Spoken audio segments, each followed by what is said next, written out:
Senhor da vida, permite que nos reunamos em Teu nome, nesta noite bendita de felicidade e esperança, para manifestar-te nossa gratidão imperecível. Não te rogamos, Senhor, vantagens e benefícios para nós outros, ricos que somos de Tua luz e misericórdia, mas suplicamos ao Teu coração augusto, nos sejam concedidos os dons do equilíbrio e da equidade, para que saibamos distribuir nossa divina herança e não dissipemos em vão a glória de Tuas dádivas. Fortifica-nos a noção de harmonia para sermos cooperadores leais de Teus santos desígnios. Erguemo-nos do abismo do passado por Tua vontade vigilante, e aqui nos encontramos para servir-te. Entretanto, Pai, vergados ao peso das inclinações humanas, por nós cultivadas durante milênios, não prescindimos de Tua disciplina e de Tua força paternal. Dá-nos o clima sadio da libertação de nós mesmos. Magnetizados pelas nossas recordações do pretérito, nem sempre te compreendemos a vontade soberana e criteriosa. Anula-nos o personalismo inferior para que a consciência do universo nos esclareça o coração. Levanta-nos o raciocínio para mais alto entendimento. Faze-nos vibrar no campo de Teus divinos pensamentos. Puseste em nossa boca o verbo construtivo. Encheste-nos a alma de luz e tranquilidade a fim de colaborarmos em Tua obra. Deste-nos, neste pouso de amor fraterno, companheiros dedicados ao bem, e em torno de nossa tarefa pequenina, colocaste a multidão dos aflitos e sofredores. Ó Senhor, como somos felizes pela possibilidade de ministrar em Teu nome consolações e esclarecimentos. Contudo, nós te imploramos inspiração e roteiro, considerando as responsabilidades dos que te recebem a mordomia da salvação. Ensina-nos a agir desapaixonadamente. Infunde-nos o respeito pela autoridade que nos deste. Ajuda-nos a desprender a mente das criações individuais, para que te sentamos mais de perto no esforço coletivo da elevação comum. E toda vez que nossos atos traduzam interferência indébita do livre-arbítrio na execução de Tuas leis, repreende-nos severamente, para que não persistamos no desvio impensado. Somos Teus filhos frágeis e confiantes. Todas as Tuas resoluções a nosso respeito são excelentes e belas. Concede-nos, pois, bastante visão, de modo a enxergarmos nossa aventura em Teus desígnios, sejam quais forem. Somos servos humildes de Tua sabedoria gloriosa.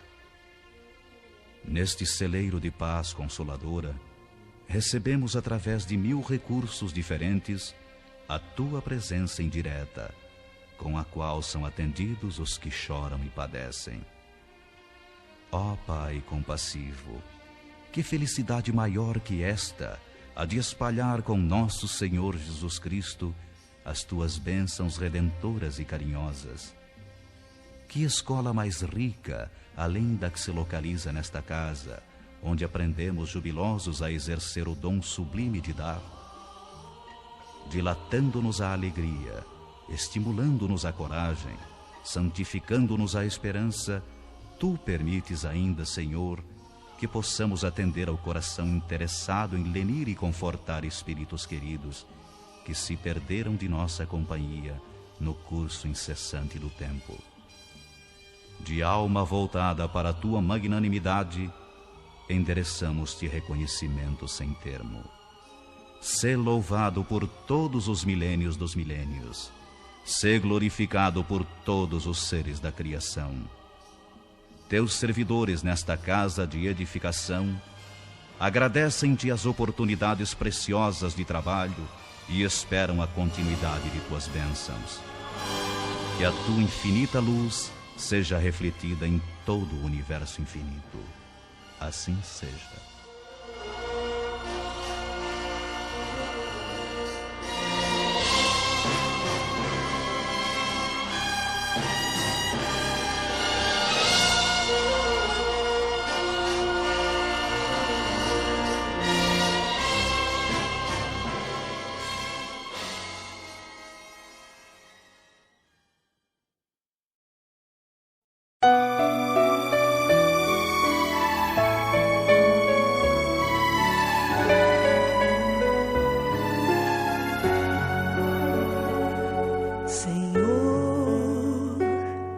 Fazei-me um instrumento de vossa paz.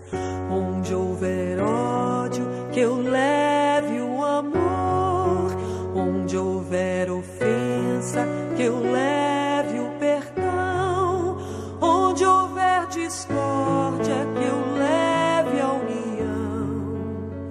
Onde houver dúvida, que eu leve a fé. Onde houver erro, que eu leve a verdade. Onde houver desespero, que eu leve a esperança. Onde houver tristeza, que eu leve a alegria. Onde houver trevas, que eu leve a luz.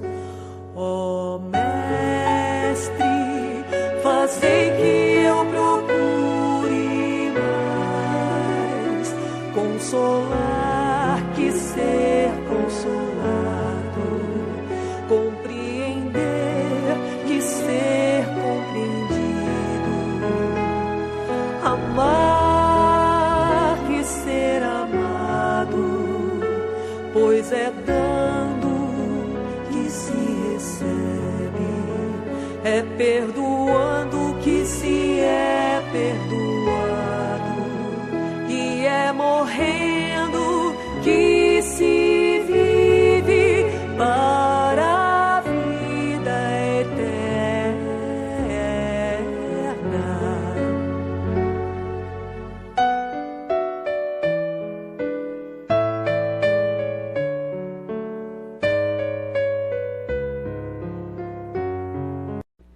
Boa tarde a todos.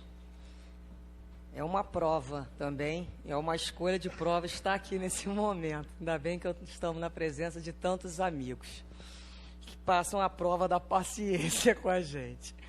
Mas é um tema, né, como todos os temas da doutrina espírita, eu costumo dizer que a gente que vem aqui fazer um estudo, na realidade, o processo primeiro é com a gente, né? Fica maravilhoso, porque a gente tem a parte da responsabilidade, mas é uma forma de se estudar, trazendo para a nossa vida, colocando de maneira a se analisar mesmo como é que anda o nosso conhecimento teórico com o nosso conhecimento, com o nosso conhecimento, não só conhecimento, mas as nossas experiências na vida do dia a dia. Essa lição que vocês receberam, essa página grandiosa com o título de examinadores, podendo levar para casa, fazer a releitura, nós vamos perceber que a escola é a mesma. A escola é a mesma onde todos nós nos matriculamos. É abençoada a escola terra. O que vai diferenciar são as classes. Cada criatura está matriculada numa classe diferente de acordo com as suas possibilidades. E como essas classes são diferentes, nós vamos observar também que eles vão ter materiais didáticos diferentes. O material didático utilizado na alfabetização é diferente de um curso primário, do segundo grau, de uma universidade. Quando esse aluno se encontra pronto, o material didático some. Da mesma forma que uma construção, nós temos os andaimes, mas a hora que a construção, que o prédio está lá em pé, os andaimes não aparecem. E o que a gente pode chamar de material didático? São as provas, são os recursos, são as lições que a vida nos oferece para efetuar o aprendizado no dia a dia. Como é que vai ser essa prova, esse processo didático? Diferente de acordo com o seu grau de possibilidade. Às vezes, na mesma família, né, mesmo pai, mesma mãe, mesmo tempo, mesmo coleguinha, escola, cada filho se comporta de uma maneira diferente, demonstrando que cada um é por si um grande universo, um maravilhoso universo de possibilidades e também ainda de limitações. Portanto, aquelas provas, é normal que seja diferente. Você não pode colocar para uma criança que está numa fase ainda de alfabetização questões de um curso superior. Não há o que se provar ali. Seria completamente incoerente uma situação dessa. Da mesma forma que um aluno já de um doutorado, se apresentado a ele uma historinha de alfabetização, ele poderia perder o interesse. Quer dizer, cada um é colocado de acordo com a sua sala, com o seu grupo, com as suas atividades. Nós vamos buscar a palavra prova no dicionário do Aurélio, e prova tem o significado de demonstração e de testemunho, pelo dicionário. Pelo Palhano Júnior, que é o nosso dicionário espírita, ele diz como prova: em espiritismo, diz-se da situação aflitiva que atesta a capacidade do indivíduo para superar as próprias imperfeições morais. Ora, nós temos imperfeições morais? Temos. Todos nós temos imperfeições morais. Então, o que são essas situações aflitivas, né? É aquele momento que a gente fala, puxa, estou com um problema, estou com um grande problema. E que causa à criatura essa aflição. O que ela responde diante desse problema? Na escola, quando o professor nos oferece um problema na área de matemática, o que ele na realidade quer um problema? O problema quer solução. E cada aluno, com seu desenvolvimento intelectual, vai oferecendo uma solução capacitada para resolver aquela questão. Tem aluno que vai desenvolver uma série de possibilidades, de fórmula para encontrar aquela resposta. Tem outros não, que encontram tem uma fórmula melhor, mais eficaz. São tentativas da resolução daquele problema. Então, é isso que é a prova. E o que isso serve, segundo o dicionário espírita? Superar as próprias imperfeições. É um material didático para eu aprender a lidar com aquela situação. Então, conforme o companheiro Saulo leu, a 258 e a 259, ficou claro que nós, quando estamos na erraticidade, o que é erraticidade? É o período que compreende uma encarnação a outra. Naquele momento, é o momento que o espírito vai fazer a escolha das suas provas. Ele vai observar, vai analisar, de acordo com o quê? Quando nós vamos nos preparar para um concurso, ou para uma determinada situação, o que a gente se concentra mais? A matéria que eu sei de cor e salteado, ou a matéria que eu tenho mais dificuldade? É a matéria que eu tenho mais dificuldade. É essa que vai ser a matéria que eu vou eleger para estudar melhor, para ser avaliada melhor. Então, é quando o espírito na erraticidade escolhe essas provas. Por quê? Porque quando ele é espírito, fora do corpo físico, a visão dele é diferente de quando encarnado.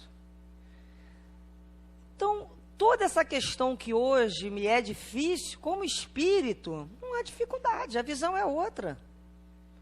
Só que quando você é testado, quando você se apresenta, é acionado ainda toda a gama de dificuldade, inclusive da vibração do próprio planeta e dos seus instintos ainda. Por isso que é tão fácil a gente falar do problema dos outros. Ah, mas é simples isso aí. Puxa, mas dieta é só fechar a boca. A pessoa não fala isso? Dieta é só fechar a boca. É a coisa mais simples. Fecha a boca, ué. Aí coloca aquela criatura de frente de um bolo assim, bem maravilhoso, chocolate com brigadeiro. Vê se é simples esse negócio de fechar a boca. Ou daquilo que tem a dificuldade, seja lá o que for. Então, Essa coisa tão simples para quem está longe, é simples mesmo. Eu estou longe, eu estou vendo só a figurinha. O problema é quando eu me deparo com a tentação em si. Como é que está trabalhado o meu autodomínio? Ali é que eu vou me conhecer. Falar para o outro é fácil, né? A gente faz com muita facilidade. Então, vamos pensar nesse estudo em relação ao nosso comportamento diante de uma prova. Antes da prova, durante a prova e depois da prova. Eu resolvi estabelecer esse estudo dessa maneira, de uma forma prática. Vamos ver como é que a gente vê antes da prova. Por que é absurdo o espírito na erraticidade escolher as suas provas? Tem gente que fala assim, mas na erraticidade o espírito já escolhe. Vamos trazer para a nossa vida, que é uma pálida sombra do plano espiritual. Eu me programo na minha agenda até para compromissos que eu tenho mês que vem. Todos nós temos que marcar médico, aniversário de alguém, a gente se programa. A gente se programa porque vai fazer amanhã, dia de domingo, que é o encontro. A gente se programa para um almoço. Então, são os processos antes da preparação. E a gente, quando é novo, a gente pensa, será que eu quero constituir família? Quantos filhos eu quero ter? Aí, o que eu quero estudar? Qual a profissão que eu quero seguir? Perceba bem que mesmo que tenha um componente diferenciado, mas em algum momento surgem esses desejos, essas vontades. Pensamos nisso. Como é que vai ser meu companheiro? Como é que vai ser minha companheira? Aí a gente idealiza. É a casa da ideia. Como é que vai ser meu filho? Como é que vai ser o trabalho? Perceba que a gente idealiza isso desde novo, e é natural que a gente se frustre, porque isso é campo de ideia. Por isso o nome, né? Idealizar. É o ideal. Que é diferente da novela. É a vida do dia a dia. Nós passamos por esse processo, então, de escolha. Nós nos preparamos quando vamos receber uma pessoa em casa. A gente recebe de qualquer maneira? Não. A gente para pensar se tem um cafezinho, um copo, separa um copinho d'água. Quando vai se ter um bebê, a gente se prepara um quarto. E a vida é feita de preparação. Todos nós nos preparamos. Quando a gente vai ter uma entrevista de emprego, a gente vai de qualquer maneira? Não. A gente se prepara. Se ele me perguntar isso, eu vou responder aquilo outro, eu vou com essa roupa, eu vou tentar ficar calmo. Quando eu vou encontrar uma pessoa que eu sei que vai acionar o que eu ainda tenho de complicado, a gente reza, meu Deus, que eu consiga me controlar, né? Que eu consiga... Na hora a gente não consegue, muitas vezes na hora a gente não consegue. Na maioria das vezes, talvez não consiga ser do jeito que a gente idealizou. Mas nós nos preparamos. Perceba que tem uma diferença entre se preparar e completar o que se preparou. Que às vezes as pessoas se cobram muito o espírito também. Se preparou. Ele tentou organizar aquilo da melhor maneira possível. Ele achou que estava pronto para encontrar aquela criatura e falar, meu querido, eu já te perdoei. Se preparou, rezou, fez com o coração. Às vezes na hora não conseguiu. E aí? É o fim? Não, vão ter outras oportunidades. E as nossas vidas são assim.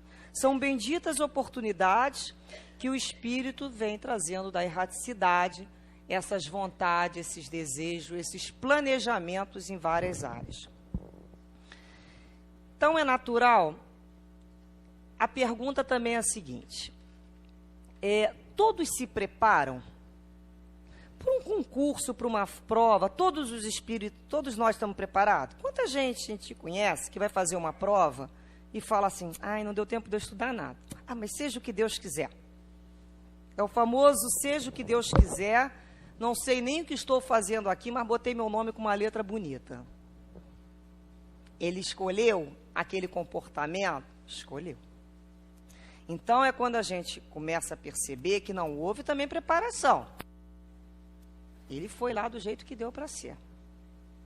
Aí depois, não deu certo também, eu não me preparei. Então, um círculo vicioso. Mas perdeu tempo, perdeu dinheiro e a paciência de muita gente, né? Então, a gente começa a perceber que a gente vai se responsabilizar por isso também. Então, a questão número 262A, o plano espiritual, Kardec pergunta assim: quando o espírito goza do livre-arbítrio, a escolha da existência corporal dependerá sempre exclusivamente da sua vontade? Ou essa existência lhe pode ser imposta como expiação pela vontade de Deus? Resposta: Deus sabe esperar, não apressa a expiação. Todavia, pode impor certa existência a um espírito. Então, o que acontece na realidade? Que a nossa liberdade aumenta de acordo com a responsabilidade. Assim é com a criança. Criança que não tem responsabilidade, ela não escolhe. Nós escolhemos por ela, nós decidimos por ela que ela vai à escola, que ela vai tomar vacina, que ela vai comer, que ela vai tomar banho, e deve ser assim, até que ela possa fazer essas escolhas. Então, Deus não poderia, né, a própria providência, a própria lei da vida não poderia esperar alguns espíritos de forma indefinida. Eles são trazidos para a Terra mesmo. São esses processos de nascimento que o cara, ele chegou. Você vê que ele não vem com muita preparação na área social, na área familiar. Ele vem. Ele vem para a própria necessidade do corpo físico mesmo, que ele ainda tem que ser trabalhado. A própria questão intelectual dele, dos pensamentos, diminuir a questão de instinto. Então, esses espíritos vão ter menos liberdade em função da pouca responsabilidade. E nós mesmo, quando estamos no plano espiritual, nós somos inspirados por inteligências, né, diretoras de trabalho. Vamos ser inspirados por ele. Quando o nosso guia fala assim: olha, é melhor você trabalhar isso aqui, está com muita dificuldade. O que você quer trabalhar um outro assunto se você não venceu essa questão aqui? Será que nós somos lá afoitos como somos aqui, né? Que a gente diz: ai, manda logo 5 coisas para acabar rapidinho. Às vezes deixam vir, né? Para a gente ver que não tem essa condição. Somente aquelas pessoas assim meio agitadinhas, deixa eu fazer logo 5. Não vai ser dessa maneira. Porque o fato de viver a lição não significa que assimilou a lição. É uma diferença. Você vai viver a lição e não ter assimilado aquelas questões. Quantas encarnações nós vamos ter que vir para trabalhar a paciência? Aprender a se autodominar, as impulsividades, muitas encarnações. Então, Chico Xavier, até no livro Evangelho de Chico, ele fala que todos nós que viemos espíritos, com exceção daqueles completamente alheios e alienados, ou seja, não tem noção de responsabilidade, todos nós sabíamos que viria à Terra com as suas circunstâncias, com as suas problemáticas. Todo mundo sabia que não vinha para cá tomar banho de água de rosas, nem para um domingo de festa. Nós sabíamos que escolhemos o planeta Terra próprio com a sua situação de plano ainda imperfeito, de planeta ainda de prova e expiação. Então, é natural que se na planeta Terra a escolha, a prova, o momento de vida, é natural que se encontre o que no planeta Terra? Ainda com problemas na área climática, espíritos ainda belicosos, gente como a gente complicada, situações ainda muito caóticas. Isso estava no grupo de escolhas. Eu pedi para vir à Terra, mas não pedi para nascer no Brasil, Rio de Janeiro, mas não pedi para nascer no calor. Ué, não deve ter estudado direito a geografia do Brasil, quando escolheu para reencarnar aqui. Porque senão saberia que ia passar por calor. É um país tropical. Então, às vezes, a gente se coloca assim muito naquela santa inocência. Eu não sabia. Sabíamos sim. Sabíamos. Só que nós, como estávamos longe do corpo físico, e a visão do espírito é muito mais ampla, isso para ele era um detalhe que não se foi levado em consideração e que também não é de grande consideração. Nós é que tentamos botar uma lente de aumento nos problemas, às vezes, mais simples. Outra questão também, que o Saulo leu na 269, previstos só os fatos principais. As particularidades correm por conta da posição que nos encontramos. Ou seja, os acontecimentos da vida são consequências dessas escolhas e estão relacionados com a posição social escolhida. Bem, se eu escolhi a posição social da pobreza, o que vem como vicissitude, como problemática da pobreza? Uma classe social pobre. Eu vou ter que resolver problema de habitação. Eu tenho problema de trânsito. Eu não vou ter no Brasil a pobreza, e tem países muito mais complicados que o nosso, na área de saúde. Nós vamos ter problema de higiene.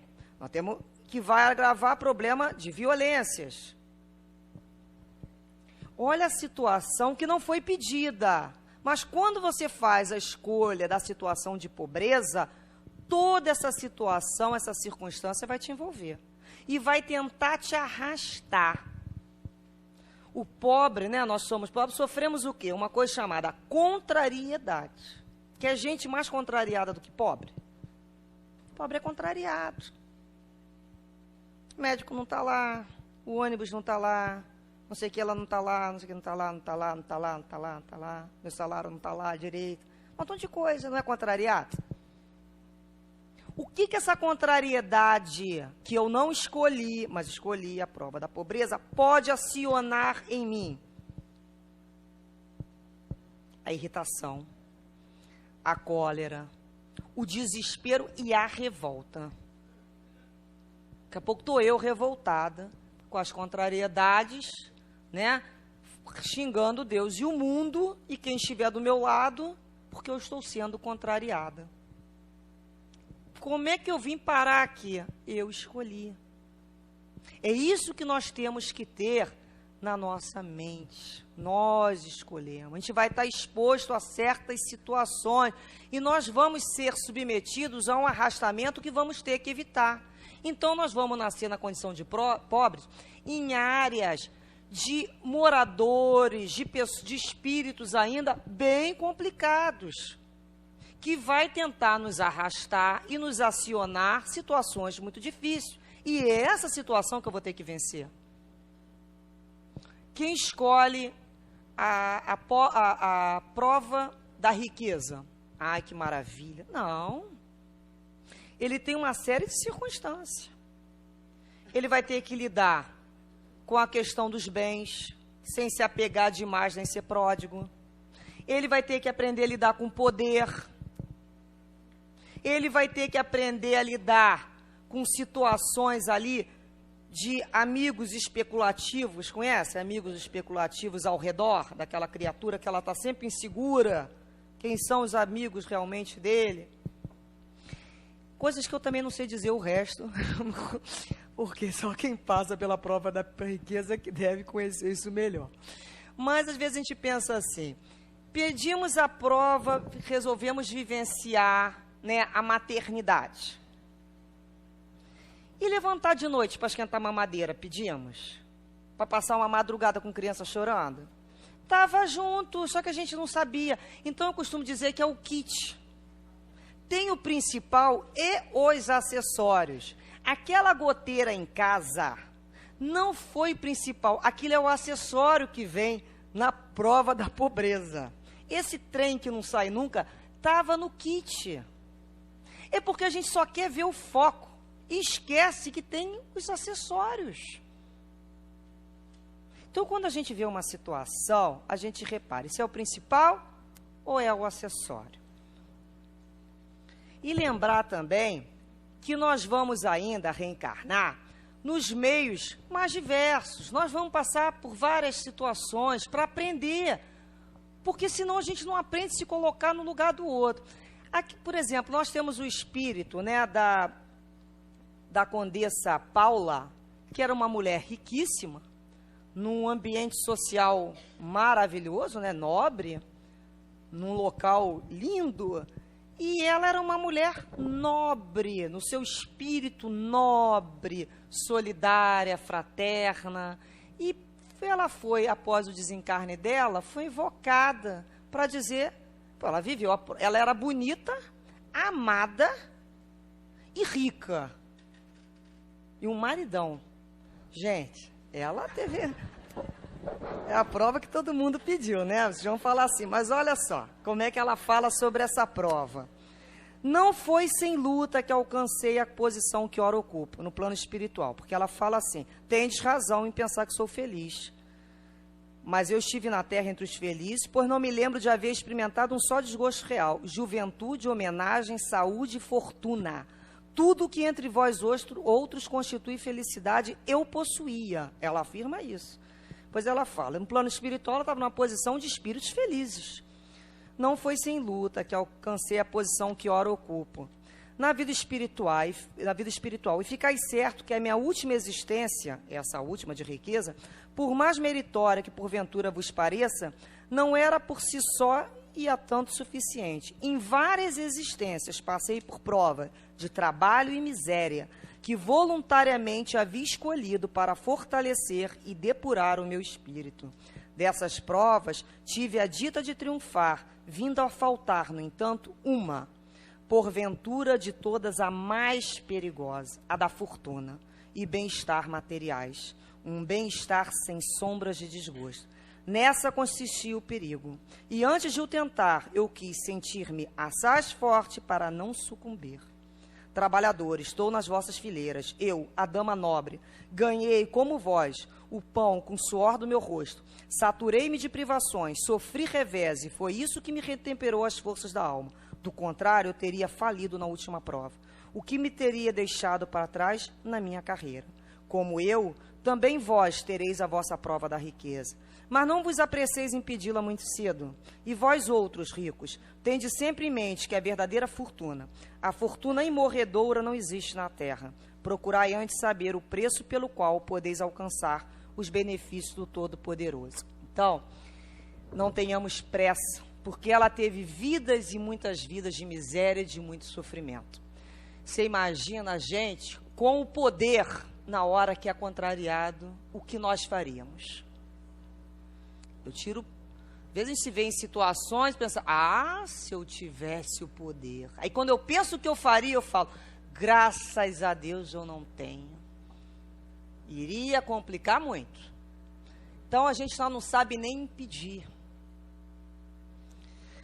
Depois, a questão 260, tem uma pergunta de Kardec para o plano espiritual assim. Como pode o espírito desejar nascer entre gente de má vida?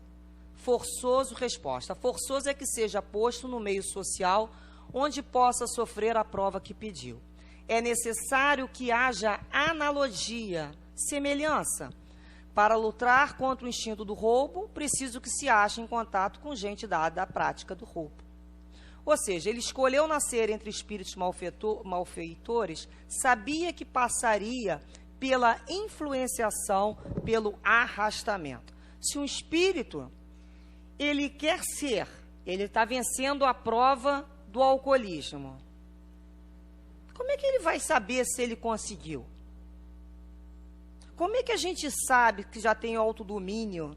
Quem gosta de doce não pode comer doce. Está perto do doce. Quem fuma? Quem está perto de gente que fuma. Às vezes você coloca uma criatura para trabalhar num bar, mexendo com bebida alcoólica, e ela não tem o menor desconforto. Aquilo para ela, e nada é a mesma coisa, até incomoda. Não é, ela foi colocada ali, mas aquilo para ela não é prova. Por que não é prova? Porque não é acionado dentro dela o autodomínio para ser trabalhado.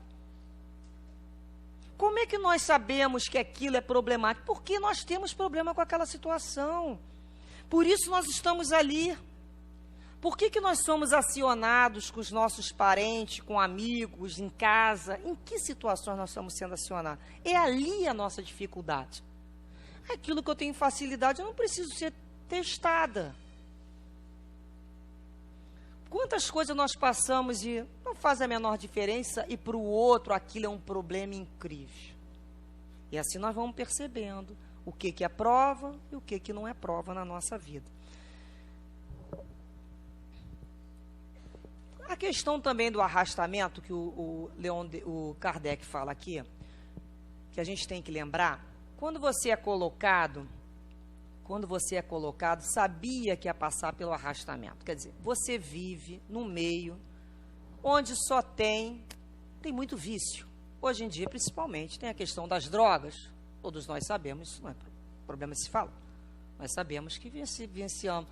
Há problema na área de permissividade sexual, problema com as drogas químicas, problemas na área do álcool. Olha, nós temos uma série, nós estamos expostos, nós somos acionados, nós somos convidados, nossos filhos são convidados, é isso que nós vamos falar.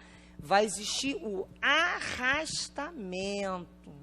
Repare bem, quando a gente está na casa espírita, essa onda de vibração nos arrasta, nos convida a quê? A estudar, refletir, a orar, se pacificar, a pensar em perdoar. Isso aqui nos convida a ir. Quando a gente chega nas vibrações do dia a dia lá fora, o arrastamento das próprias vibrações é ainda para impulsos, é ainda para questões de vício. O arrastamento existe?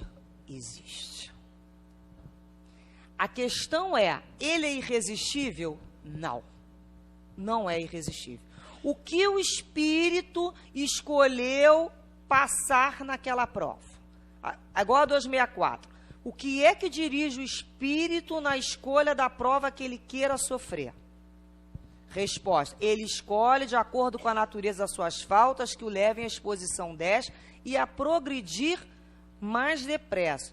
Muitos finalmente se decidem a experimentar suas forças nas lutas que terão que sustentar em contato com o vício.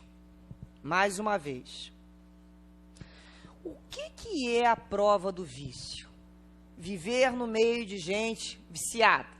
Se não é desenvolver uma coisa que nós podemos chamar resistência moral.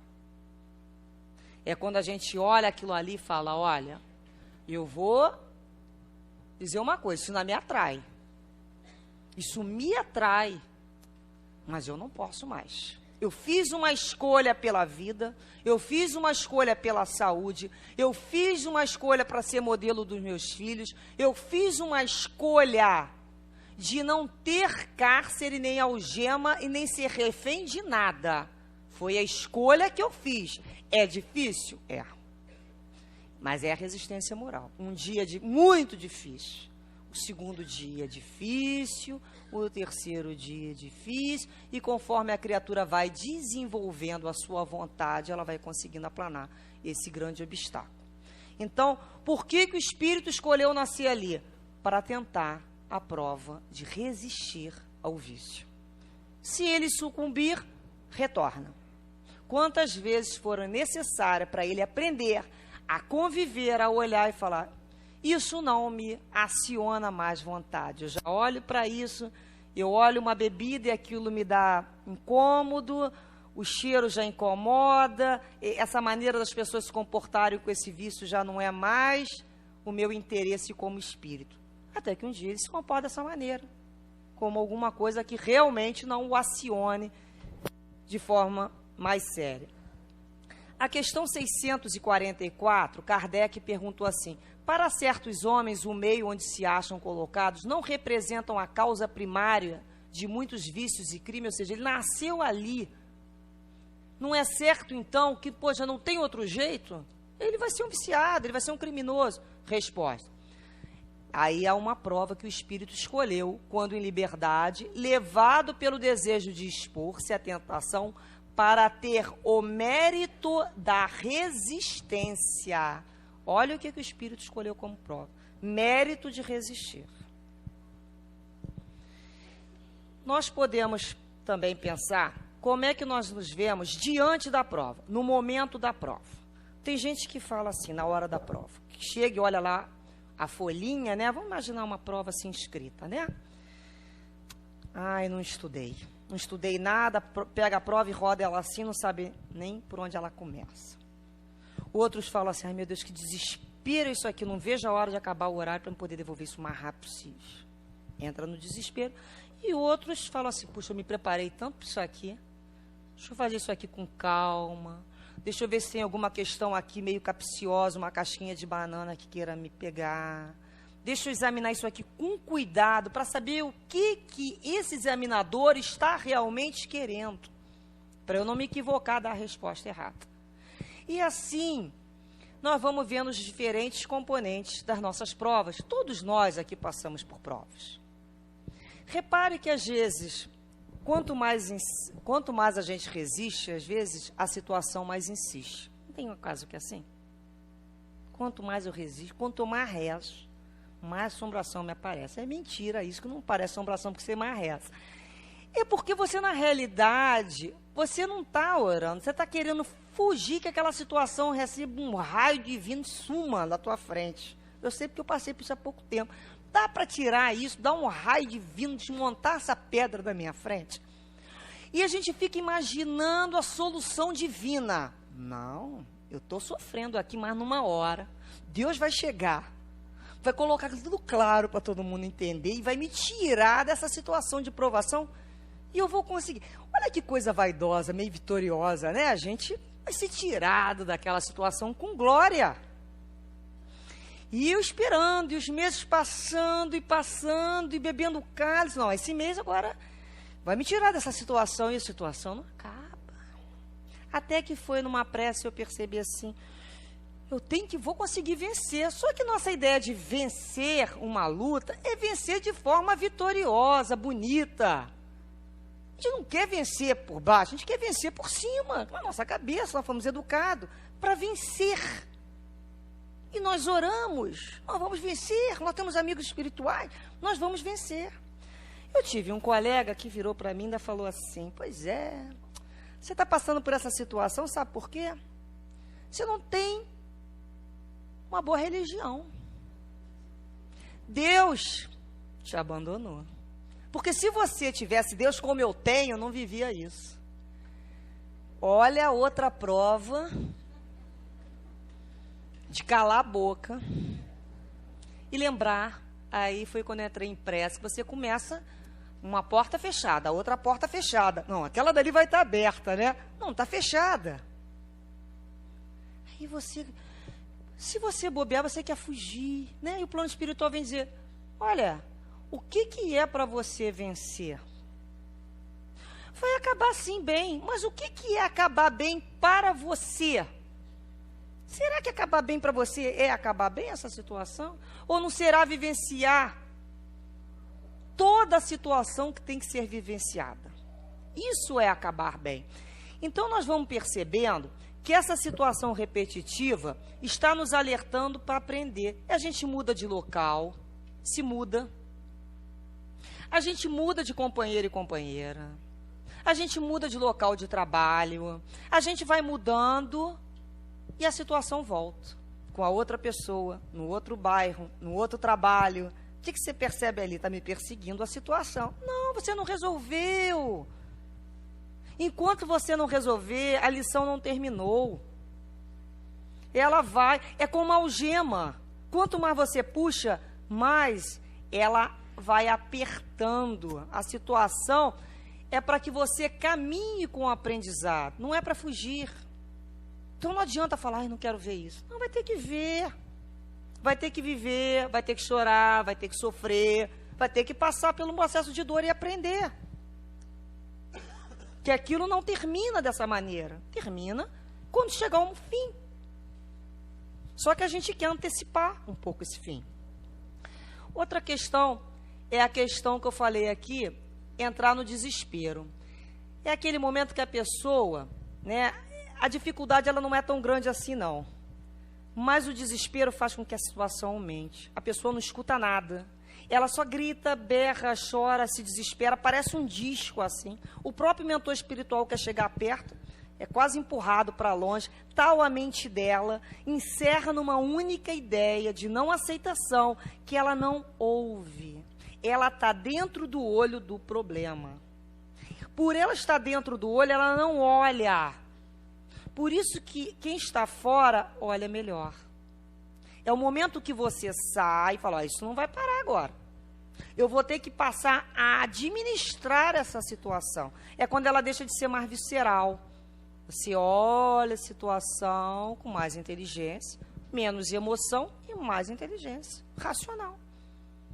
E vai tilindando ela aos poucos. É a questão também, quando a gente pensa, né, nessa do desespero, a criatura sempre se sente injustiçada por passar por um problema. Nós temos que lembrar, uma vez o Dr. Herman trouxe uma situação que disse o seguinte: não existe a figura do injustiçado. As injustiças existem. O ser humano ainda é muito injusto, mas o injustiçado não tem. Então eu vou encontrar uma pessoa injusta, mas eu não estou sendo injustiçada, porque eu só estou passando por isso. Ou a expiação é processo de prova. A figura do injustiçado não me cabe. Então aquela questão de vítima não cai mais bem. Ai, tadinha de mim. Quanto mais eu penso, mais eu choro, mais desespero. Só piora. Só piora. Às vezes a gente só piora aquelas situações. Outra questão é que a experiência adquirida pela luta nos torna espíritos, né, mais resistentes e fortalecidos. Esse fortalecimento deve ser constituído para sermos mais fraternos, mais compadecidos, mais tolerantes com o outro. Porque quando a dor chega para mim, eu penso assim: puxa, dói, não dói? Dói, dói. Se dói em mim, dói no outro. Então eu vou aprender a olhar o outro com um pouco mais de respeito. Agora, não é para eu fazer assim: eu passei por isso, não passei? Agora você que passe. Tem gente que se torna amargo pela prova que vivenciou. Uma pessoa amarga, uma pessoa mal-humorada. Também você sabe o que eu passei na minha vida? Passou e aprendeu o quê? Aprendeu a ser amargo? Aprendeu a ser mal-humorado? Então não aprendeu nada. Viveu, mas não aprendeu. A lição não foi assimilada. Deus não quer a gente aqui mal-humorado, carregando cruz e corrente, arrastando corrente como homem penado. Na hora da dor, é a hora da dor. É hora de chorar? É hora de chorar. Mas peraí, a vida inteira chorando? Não. Tem a hora da alegria, tem a hora de dançar e tem a hora, olha, isso aqui eu não posso resolver, então está resolvido. Não tem solução, eu não consigo a solução, solucionado está nesse momento. E tem que continuar a minha vida, eu tenho que mostrar a vida alegre. Porque senão eu vou arranjar problema nas outras áreas que eu não tenho. Se eu estou com um problema no trabalho e me comporto em casa assim, eu vou ter um problema familiar que eu não tinha. Eu vou passar a ficar doente, eu vou ficar entristecida, eu vou entrar num processo de depressão e vou morrer num espirro, numa gripe. Uma gripe me leva. Por quê? Porque eu vou me abater, os anticorpos vão lá para casa de não sei da onde, eu vivo de tristeza, meu corpo não reage, ai, ai, ai, ai, ai, ai, ai, bonitinho, aquela depressão, e eu com peninha de mim, veio uma gripe, morre de resfriado, simples. Ainda vou responder por quê? Suicídio inconsciente. Olha o problema, saiu antes da hora. Por quê? Olha a complicação que a gente passa a arrumar. Outra coisa que a gente tem que pensar, quando a gente passa por esses problemas mais sérios, sobre a transitoriedade da vida. Como é rápido, como voam as coisas, né? Como as situações nos pegam, né, de surpresa, o que realmente foi importante, o que na vida realmente importa. E lembrar também que Deus não é pai punitivo, Deus é pai educativo. Então nós, quando levantamos nossos filhos no inverno, chovendo e frio, 5, 6 horas da manhã para ir para o colégio, não é punição. É amor. É processo de educação. Isso a gente tem que ter na nossa consciência. Ninguém está sendo pai punitivo para botar o filho fora da cama para poder estudar. Outra forma também, que a gente às vezes pensa, que alguns espíritos que passam a prova de uma cama, né, a existência, às vezes, padecendo uma existência numa cama, não tem proveito. Tem sim, às vezes. E outra coisa, nós temos o hábito de dizer assim, e ele está passando por essa prova, e significa que pecado dele é imenso, né? Eu não estou passando, o meu é pequenininho. Não é assim não, gente. Às vezes, primeiro que o espírito pode não estar fazendo um processo de expiação. Ele pode estar fazendo um processo de sensibilização e parar e refletir a dor do outro. Cada espírito conhece a sua necessidade e só quem sabe da vida dele é o mentor espiritual, Deus e ele. Então, nós temos que parar com essa questão de sabereta espírita. Tá com a perna quebrada e quebrou a perna de alguém. As coisas não funcionam dessa maneira. Isso não é uma matemática, sabe? Chega a ser até um pouco, né, infantil essa forma de ver a vida. O meu problema não é pior do que o outro, nem melhor do que o outro. Ele é só a minha situação de dificuldade. E às vezes o outro está passando por aquilo, não é porque ele tem mais pecado do que eu, não. É porque ele já tem condições de ser testado naquela dificuldade que eu não suportaria. Me levaria ao desespero e a um desencarne precoce. Ele tem condições de suportar aquele fardo que eu talvez não tenha. Então, isso nós temos que levar em consideração quando vemos a aprovação do outro. Outra questão também é das pessoas que durante as suas provas suspiram pela morte, né? Nós falamos isso um pouco. Então, processo de inconformação, depois da inconformação com a prova, vem a rebeldia, depois da rebeldia vem a falta de fé, estou desamparado, Deus não está comigo, aí vem o desânimo, deprime e vai. Só que tem uma situação, aquilo que a gente não resolveu aqui na Terra, não vai resolver no plano espiritual. O plano espiritual é o local de programar a vida, mas o palco das lutas é a Terra. Aquilo que você ligou na Terra tem que ser desligado na Terra. A morte não vai resolver problema nenhum, vai ter que retornar. Então, no livro de Chico Xavier, ele coloca, né, a questão dos remédios, perguntaram para ele, você tem medo de desencarnar, Chico? Né? Qual o teu medo? Aí ele escreve assim, olha, desencarnar para quê? Para entrar outra vez na fila, pleiteando um novo corpo no mundo? Vamos aproveitar ao máximo. Se já estamos aqui, vamos permanecer aqui pelo tempo que nos seja possível. Uai, quanto mais pudermos demorar no corpo, melhor. Então, é essa questão, morrer, vai entrar na fila, vai ter que arranjar uma família novamente, vai ter que passar pela infância, que é processo de entorpecimento, vai chegar a ter consciência de si mesmo lá pelos 20 e poucos anos, dependendo da maturidade, muita gente com 30 e pouco. Olha só, tem gente com 60. E aí? Então, a infância é maravilhosa. Para o espírito não é. Para o espírito a infância é uma doença. É um processo de entorpecimento das faculdades. Então, vamos embora para aqui. A gente já está aqui mesmo, gente. O mais complicado já aconteceu. A gente já acostumou com o calor, com o problema do trânsito. Agora é fortalecer as nossas decisões. Depois, o comportamento da gente depois da prova. Quando a gente termina uma prova. Alguns são completamente indiferentes. Alguns se justificam pelo próprio fato, né, de não terem se comprometido com a prova. Outros, né, são espíritos ainda desencarnados, mas que não chegaram nem a conhecer e entender que estão desencarnados. Nem perceberam o processo. Vão e voltam sem entender que veio e que voltou. E outros vão passar pelo processo de recolhimento, vão pensar, vão se ver, vão pensar assim, puxa vida, não fui completista, né? A maioria de nós não é espírito completista. O que é espírito completista? Que deu conta de todas as programações que ele se efetuou. É muito difícil. Nós mesmo, não tem coisa que a gente olha na agenda, não, remarca, né? Assim que a gente faz? Ó, remarca, deixa para outro dia. É da vida, a gente não consegue ser espírito completista. Então, vamos tentar dar conta do máximo que a gente puder. Mas sem essa loucura também. Vamos fazer da nossa mais boa vontade. Então, nós temos um provérbio turco que diz o seguinte. Eu anotei aqui. Ó. Um provérbio. Existem 3 coisas que os homens não conseguem escapar. O olhar de Deus, o grito da consciência e o golpe da morte. São 3 coisas que não conseguimos escapar. Então, esse olhar da consciência... Então, Então não vem julgamento. É o processo quando você se reavalia, isso funcionou, isso não funcionou, eu vou ter que retornar para ver essa situação.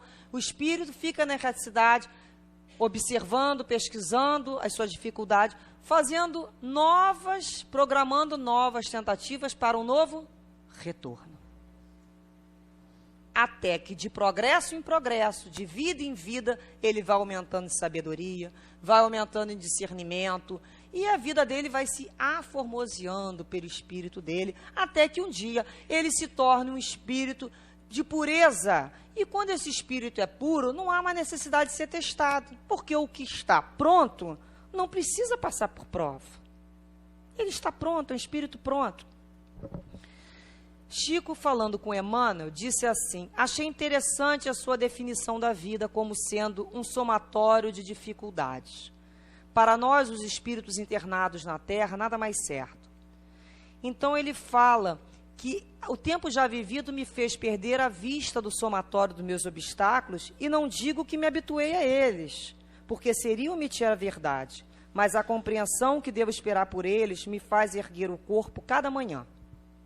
E depois de rápida prece, pergunto a mim mesmo: que desejará o Senhor de mim no dia de hoje? Então, quando a gente pensa no dia de hoje mesmo, sábado, quais foram as escolhas que nós fizemos para hoje? Como nós nos preparamos para o dia de hoje? Como nós enfrentamos o dia de hoje? E no final, à noite, quando a gente avaliar, como Santo Agostinho fala, esse dia de hoje. Eu não fui legal com aquela situação. Puxa, eu podia ter tido um pouquinho mais de paciência. Pô, na hora que aquela criatura me acionou, eu podia ter entrado em prece. Pô, podia ter calado a boca, não era preciso responder. E a gente começa a voltar, a fazer esse processo de maêutica, com as nossas respostas se tornando perguntas. E a gente aprendeu? Não, mas a gente foi responsável já, não é? É um comportamento mais responsável. Então a gente dorme, pedindo aos guias espirituais que durante o nosso horário de repouso do corpo físico, mas de grandes tarefas ainda para o espírito, nós possamos ser levados para locais de estudo, de aprendizado, que no momento daquela prova os nossos guias e mentores, benfeitores espirituais possam nos demonstrar, nos ajudar a nos preparar para essas tarefas mais difíceis. E quando amanhecer o dia, assim como as reencarnações, um novo sol chega, trazendo a alegria de um novo dia, trazendo a promessa de novas esperanças. Eu não preciso recomeçar na próxima reencarnação. Eu posso recomeçar amanhã. O que não funcionou hoje, eu recomeço amanhã. E perguntando: Deus, o que tu aguarda de mim no dia de hoje? Me ajuda, Senhor, me prepara. Todas aquelas situações que começaram a sentir aquela aflição, aquele sentimento ainda de contrariedade, eu me lembro assim: está aí o que o Senhor quer de mim hoje. Ele quer que eu consiga superar essa situação com um melhor sentimento, de uma forma como Cristo ensinou. Se eu ainda não consigo ser perfeita, mas eu já me proponho a melhorar a cada reação, prendendo esses instintos e utilizando o sentimento que Jesus ajudou a todos nós a construir e vamos continuar construindo. Então, essa encarnação que nós assim, nos encontramos hoje com as nossas provas, ela é proporcional às nossas dificuldades. Se elas são muitas e difíceis, significa que nós já estamos no nível mais complexo de provas. Não são aquelas provas mais simplesinhas. Conforme nós vamos evoluindo, essas provas vão tendo mais complexidades. E nós podemos ficar assim: que bom! Significa que nós estamos progredindo, nós estamos evoluindo, não estamos sozinhos, estamos amparados por todo esse plano espiritual, e que com certeza, ao acordarmos, ou durante o nosso dia mesmo, falamos: Senhor, do fundo dos nossos corações, o que Tu aguardas de nós no dia de hoje, mas ajuda-nos, Senhor, a sermos melhor do que ontem, a sermos melhor e superarmos as nossas dificuldades, oferecendo a Ti, Senhor, o testemunho daquilo que aprendemos com Cristo. Mais tolerância, mais paciência, mais compreensão, que essa vida passa rápido demais, muito rápido. E quando nós chegarmos no plano espiritual, possamos ter como aluno responsável e estudioso: fiz da melhor maneira possível. Que Jesus abençoe a todos nós, aos corações, não perfeitos, mas a nós corações de boa vontade, que buscam aqui se melhorar a cada dia, com calma e muita ternura.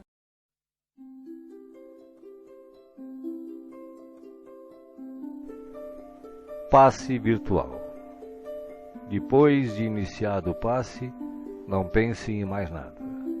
Mentalize sua casa, sua família e seus desejos. Usando a sala de passe virtual do Instituto André Luiz, esteja convicto de que realmente precisa tomar um passe. Não use a sala somente por curiosidade. Visitando a sala por visitar de maneira informal, deixará de usufruir dos seus benefícios quando dela necessitar realmente. Utilize a sala com gratidão e respeito, como faria num centro espírita material. Aconselhamos a utilização da sala apenas uma vez por semana, salvo em caso de grande necessidade. Em silêncio, evoque a proteção de Deus e de Jesus para o passe. Desejando, após a invocação, rogue também o concurso do seu anjo da guarda ou dos espíritos superiores com os quais tenha maior afinidade. Procure afastar de sua mente quaisquer pensamentos negativos. Respire fundo, pausadamente, com calma e confiança. Prepare-se para orar. Ore com Jesus. Pai nosso que estás no céu, santificado seja o teu nome. Venha a nós o teu reino e seja feita a tua vontade, assim na terra como no céu. O pão nosso de cada dia dá-nos hoje. Perdoa as nossas dívidas, assim como nós perdoamos os nossos devedores. Não nos deixeis cair em tentação, mas livrai-nos do mal. Porque teus são o reino, o poder e a glória para sempre.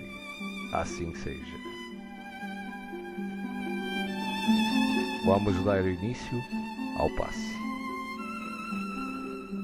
Como as folhas envelhecidas se desprendem das árvores, deixe os sentimentos que já não servem mais se soltarem de você suavemente, mas de forma inexorável. Pequenos pontos de sofrimento e que se chamam amargura, tristeza, raiva, decepção, se vão de sua mente um a um para não mais voltar. O vento da vida leva-os para longe sem que possam retornar e refazer o vínculo pernicioso.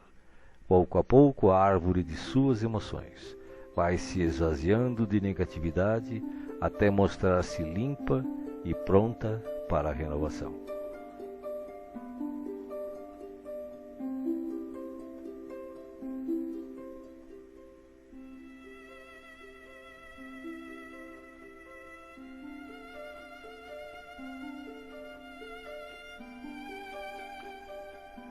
Sentindo-se leve, sem o peso das folhas mortas que se desprenderam e se foram, você recebe agora suavemente sobre o corpo e a alma a água da vida que cai em abundância dos céus. Esta água limpa, higieniza, purifica, desobstrui e tonifica todas as células do seu ser. Nada fica fora da sua ação renovadora. Ao tempo que limpa e hidrata o corpo, o líquido cristalino descedenta o espírito, aplacando a aflição, a ansiedade e a inquietação. Há em seu coração agora uma sensação de calma, limpeza e bem-estar.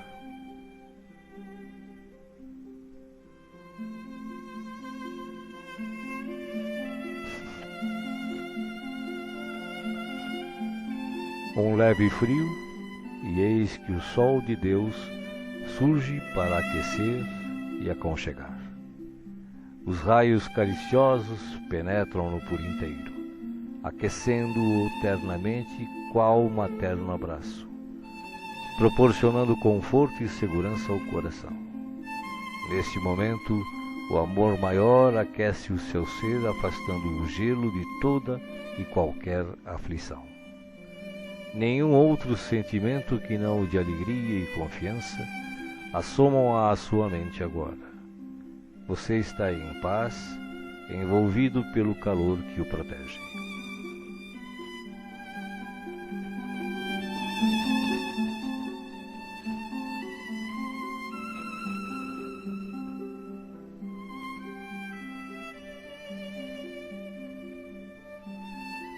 Do coração da vida, flores perfumadas para você. De alma grata e feliz, recolha as pétalas coloridas que penetram o seu ser e restauram sentimentos e emoções. Felicidade, esperança, fé, coragem e determinação passam a significar novamente vontade de viver. Mas além do perfume e da cor, a natureza neste momento lhe envia o que possui de melhor, a capacidade infinita de restaurar-se em sublime beleza, ainda quando os golpes do mal parecem decretar-lhe o fim.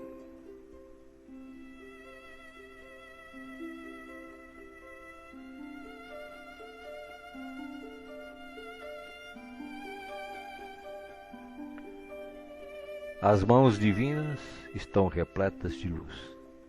Suavemente a luz transborda e se derrama sobre você, como cascata dourada de invisível e ignota essência.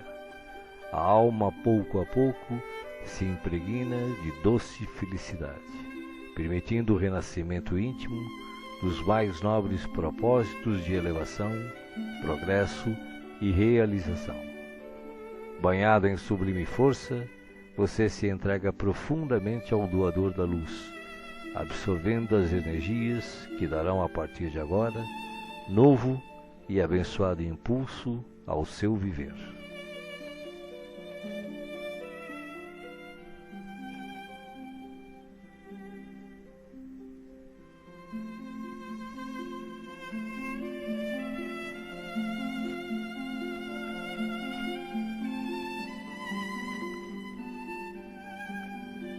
Sinta agora à sua volta a presença de Jesus, que te pergunta: me chamastes? Estou aqui. O que queres de mim hoje? De que precisas? Peça, meu filho, peça, minha filha. Estou aqui para ajudar. Faça agora o seu pedido especial a Jesus, enumerando os problemas e as dificuldades que o afligem.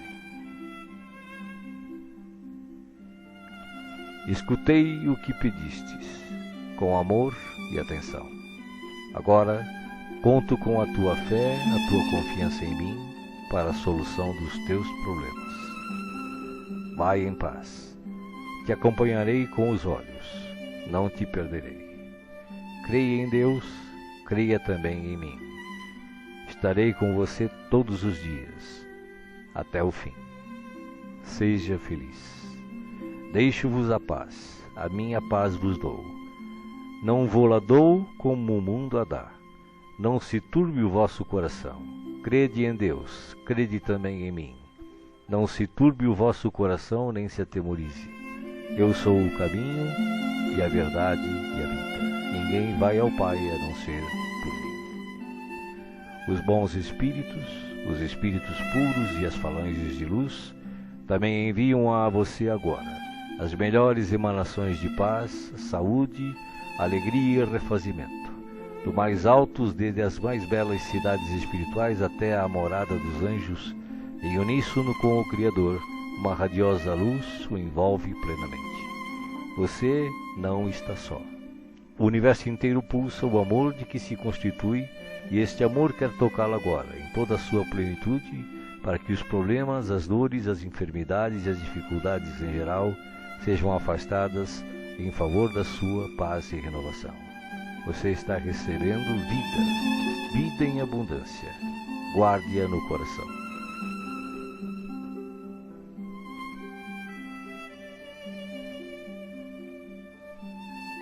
O passe está sendo finalizado. Respire pausadamente e repita agradecido: obrigado, Senhor, por este dia. Que ele me seja produtivo e feliz, como tu desejas. Assim seja.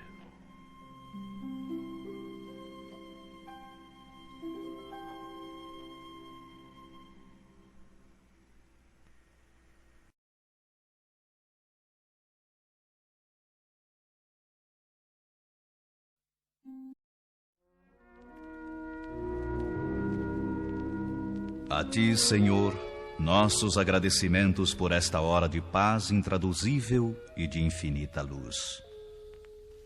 Agora que cessou a nossa oportunidade de trabalho nos círculos da carne, nós te agradecemos os benefícios recolhidos, as aquisições realizadas, os serviços levados a efeito.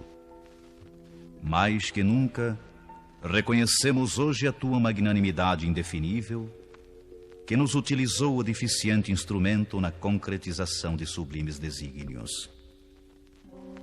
Vacilantes e frágeis, como as aves que mal ensaiam o primeiro voo longe do ninho, encontramo-nos aqui, venturosos e confiantes, ao pé de teus desvelados emissários que nos ampararam até o fim. Como agradecer-te o tesouro inapreciável de bênçãos celestes? Teu carinho santificante seguiu-nos passo a passo, em todos os minutos de permanência no Vale das Sombras, e não satisfeito, teu inesgotável amor acompanha-nos ainda nesta retirada da velha Babilônia de nossas paixões amargurosas e milenárias. Nada fizemos por merecer-te assistência bendita. Nenhum mérito possuímos, além de boa vontade construtiva. Claudicamos vezes sem número, dando pasto aos caprichos envenenados que nos obscureciam a consciência. Falimos frequentemente, cedendo a sugestões menos dignas. Entretanto, Jesus amado, converteste-nos o trabalho humilde em manancial de ventura que nos alimenta o coração, soerguido para as esferas mais altas. Desculpa-nos, Mestre, a imperfeição de aprendizes, traço predominante de nossa personalidade libertada. Não possuímos nada de belo para oferecer-te, ó benfeitor divino, senão o coração sincero e humilde. Recebe-o, Mestre, como demonstração da confiança de teus discípulos pequeninos, e enche-o de novo com as tuas sacrossantas determinações. Reconhecidos à tua inesgotável misericórdia, agradecemos a ternura de tuas bênçãos, mas se nos deste proteção e consolo, não nos retires o trabalho e o ensejo de servir. Conduze-nos aos teus outros apriscos e renova-nos por compaixão a bênção de sermos úteis em tua causa. Cheios de alegria, abençoamos o valioso suor que nos proporcionaste na esfera da carne purificadora, onde, ao influxo de tua benignidade, retificamos velhos erros do coração. Bendizemos o caminho áspero que nos ensinou a descobrir tuas dádivas ocultas. Beijamos a cruz do sofrimento, do testemunho e da morte, de cujos braços nos foi possível contemplar a grandeza e a extensão de tuas bênçãos eternas. Agora, Senhor, assinalando nossos agradecimentos aos teus emissários que nos estenderam mãos amigas, deixa que te roguemos amoroso auxílio para todos aqueles menos felizes que nós, que ainda gemem e padecem nas sendas estreitas da incompreensão. Inspira os teus discípulos iluminados para que te representem o Espírito sublime ao lado dos ignorantes, dos criminosos, dos desviados, dos perversos. Toca o sentimento de caridade fraternal dos teus continuadores fiéis, para que continuem revelando o benefício e a luz de tua lei. E ao encerrar este ato de sincera gratidão, enviamos nosso pensamento de alegria e louvor a todos os companheiros de luta nos mais diversos departamentos da vida planetária, convidando-os em espírito a glorificarem teu nome, teus desígnios e tuas obras, para sempre assim seja.